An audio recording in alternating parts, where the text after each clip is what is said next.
തിരുവാതിര മഹോത്സവത്തിന്റെ ഭാഗമായി പൈങ്കണ്ണൂർ മഹാക്ഷേത്രത്തിൽ മെഗാ തിരുവാതിരക്കളി അരങ്ങേറി. ദീപാരാധനയ്ക്ക് ശേഷം ക്ഷേത്രാങ്കണത്തിൽ പ്രത്യേകം തയ്യാറാക്കിയ സ്ഥലത്ത് 101 പേർ അരങ്ങിലെത്തിയ തിരുവാതിരക്കളി നവ്യാനുഭവമായി.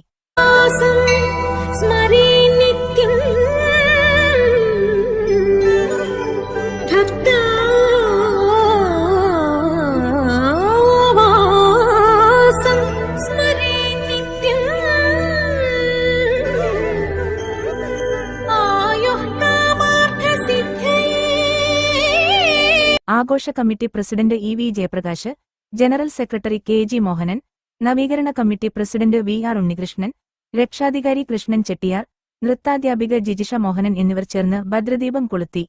പരിപാടിയിൽ കൃഷ്ണൻകുട്ടി ആലപിച്ച ശിവസ്തുതിയോടെ തിരുവാതിര ആഘോഷത്തിന് തുടക്കം കുറിച്ചു.